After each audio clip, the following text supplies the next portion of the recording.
Hey guys, this is Tauna, and today we're going to be talking about my top 10 new legendaries coming with OTJ for Commander. I'm purely talking about ones that can be your Commander. There's some in here that will be good in, a whole bunch of different decks, but I wanted to kind of, primarily focus on ones that can actually, you can run in your command zone and do some really interesting things with. Given the fact that there is 43 currently announced legendaries from the base set, and we've still got, I think, a couple more reveals coming. I don't think they've revealed exactly everything yet, but there's a lot of different choices here, so I want to kind of narrow it down to 10 that I think that people should be keeping an eye on, and let me know which ones of these you want to build up. I'll talk about my thoughts as well. So the first one here is Doc Arlock, because I think that this is a very interesting card. Spells you cast from your graveyard or from exile cost 2 less to cast, and plotting cards from your hands cost 2 less. Now the very interesting thing here is that you can, duo it with a whole bunch of different cards that are around plotting and stuff. There's going to be some very interesting stuff around plotting, and I think that honestly he would make a very interesting commander. He's very cheap. I think that, not necessarily as a commander like in the 99, he was going to be really good too, but I think I could build a really interesting deck around, casting stuff from your graveyard in green and blue. There's some interesting stuff you could pull off there. You can use the Loss on the Range, and he gives all of your non-land cards plot, so you can reduce that plotting cost by 2 as well, so you could pull off some really awesome turns. I just think that it's going to be very interesting. Like, Arlock could just be a very interesting commander, and you could pull off some really interesting stuff with him. All right, next up we've got Girad here. So Girad, I probably am pronouncing that wrong. Naya commander with haste, and non-token creatures you have tap to create a token that's a copy of target token you control that entered the battlefield this turn. So there is some amazing stuff you can potentially pull off with this. There's some really big token cards out there, but even just tap, create a treasure. That's that's something you can pull off with this. Tap, create a treasure. Or you can, tap, create a copy of that 10/10, Idol of Oblivion. Idol of Oblivion, creating that 10/10 colorless Eldrazi. You can tap and create another one of those with each of your creatures, right? And it's not only, you can only do it once per creature or per token that enters or anything like that. You can do it to the same token over and over again. So, you fill him up with a whole bunch of mana dorks, some big stuff that creates big tokens, and just do some really interesting things that you could potentially pull off there. All right, next is Campbell. Campbell is a very interesting card. A token punisher. Tokens are going around like, hotcakes. Like, look at Girad, literally a token commander. He's the opposite. He's anti-token, right? Anytime a token enters the battlefield, you are under your opponent's control. For each of those tokens, you get to create a tapped token that's a copy of it. So if someone creates, 10 treasures, you create 10 treasures, right? And then whenever one or more tokens enter the battlefield under your control, each opponent loses 1 life and you gain 1 life. So on one hand, you create tokens to slowly sap away people and sap away their life, while also punishing them for going and creating, a whole bunch of treasures. Now, keep in mind that this part here is only triggers once per turn. So if they're, if they create 1 clue and then, they create a whole bunch of treasures after that, unfortunately, you wouldn't get those treasures. You don't get to choose if you create them or anything like that. You have to take whatever the first token they create is.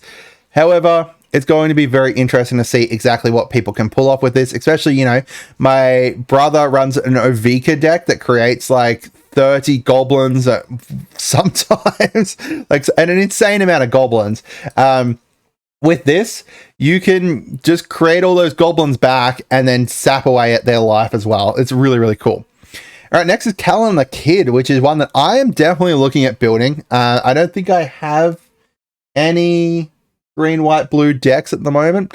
So he's got Flying the Lifelink, and then whenever you cast a spell from anywhere other than your hand, you may cast a special spell with equal or lesser mana value from your hand without paying its mana cost. A permanent spell. If you don't, you may put a land card from your hand onto the battlefield.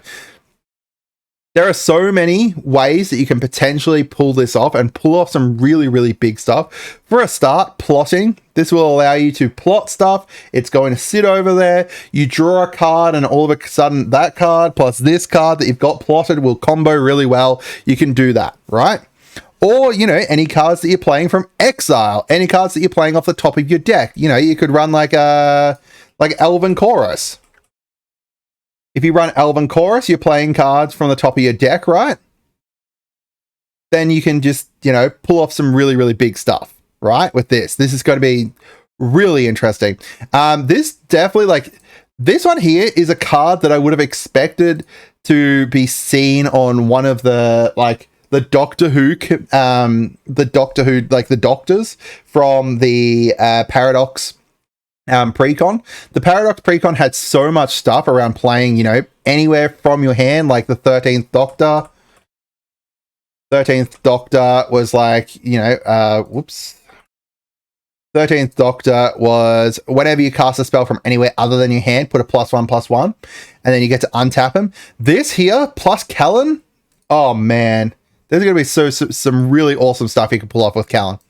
All right, next is Lyla, Undefeated Slickshot. So she has prowess to start with. However, this part here is really awesome. Whenever you cast a multicolored instant or sorcery from your hand, exile that spell instead of putting it into your graveyard as it resolves. If you do, it becomes plotted. So if we go and have a look at Scryfall, you know, it has to be red, blue. Red, blue, instant, sorcery. Oh, instant or sorcery it should be. All right, let's just look up instants. So just red, blue instants. There's 45 red, blue instants. And then for sorceries, we're going to have, you know, a huge amount as well. There are 24 of them. Now, not necessarily all of them are going to be worth pulling off, but each of them you're going to get to do twice. Now, any kind of, you know, counter spells or anything like that, that's not going to be useful. But anything that you can, you know, cast it and then you put it into, you plot it and then you get to play it again for free on another turn. It's then going to also activate prowess as well. This is, I'm going to potentially reskin her as an otter and put her in my wife's otter deck because she's planning on making it like a spell slinger otter deck, and this is going to be like an amazing card in any kind of red blue spell slinger deck. Obviously, you know, you need to kind of lean more into it. You need to lean more into the multicolored instants and sorceries. But as we saw, like there's plenty of them that you could do and then you could do twice. Like look at this Elemental Masterpiece, right? You get to create 2 4/4s and then you get to create another 2 4/4s. Not exactly amazing. You get to, you know, give something Myriad and then you can give it to Myriad again the next turn. Expressive Iteration. Look at the top 3, put one into your hand, one into the bottom of your library and exile one of them. And then you can play the exiled one. And then you get to do that again in a future turn. There's just, there's so many awesome ways you can potentially pull this off and do some really, really interesting stuff with this. What about Gandalf's Sanction over here? Deal X damage to target creature, where X is the number of instants and sorceries in your graveyard. Because, you know, she doesn't say, you know, they're going to go, you know, into exile after you play them from plotted or anything like that. They're going to go back into your graveyard. Now, when they go back into your graveyard, it's not going to proc this again, but it is going to proc, you know, go into the graveyard and then you can pull off some really cool stuff there.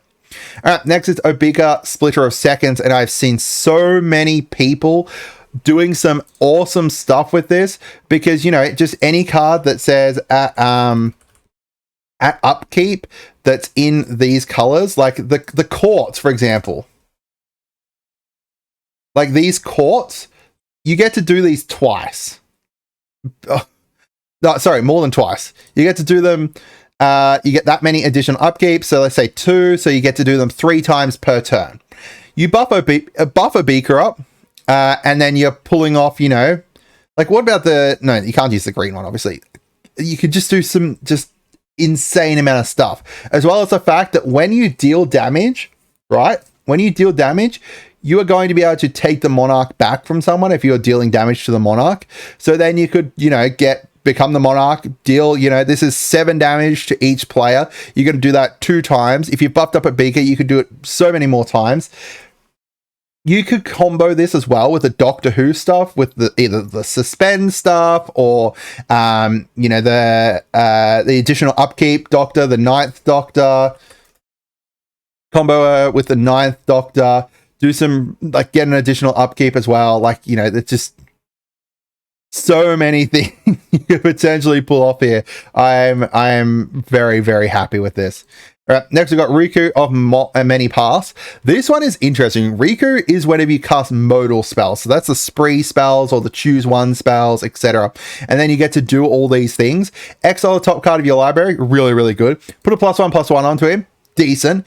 The blue bird creature, not quite as great, but still not too bad if you need to get some blockers up. There are so many ways you could pull off Riku to just do some really awesome stuff. And, you know, just play around all these modal spells. Just cast, you know, get him out, play, you know, 2-3 modal spells that turn. Do some really cool stuff.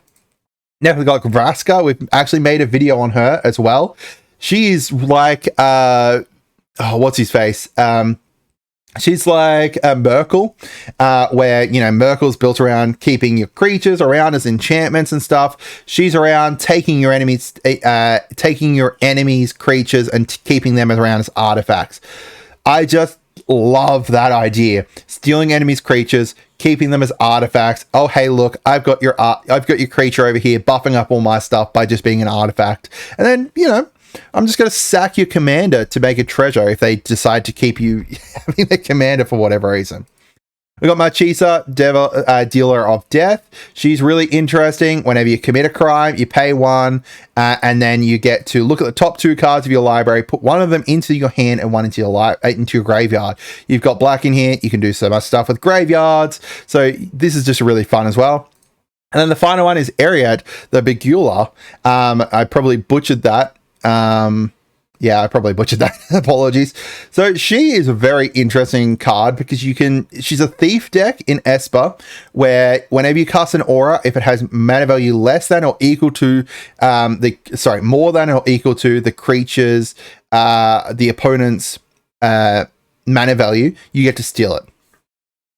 You get to steal their commanders, you get to steal their creatures, you get to steal, you know, it unfortunately can't steal their lands, but if you've got stuff that enchants, you know, people's artifacts or something like that, you could steal their artifacts away. There's just so many different ways you could potentially pull some really awesome stuff out with this. She's going to be one of those commanders that's, you're going to be murdered on site, so you need to run a lot of protection for her. And also, this art is probably one of the best arts that they've ever added into Magic. I just love it. It's just so awesome. But that's it for today, guys. Let me know down in the comments what ones of these you guys are going to build, if you're going to build any of them, or which commanders you're most excited for if I missed one. There's, you know, a lot to choose from, so I had to kind of narrow it down a lot more than previously. So, yeah, I hope you guys had a wonderful day, and goodbye.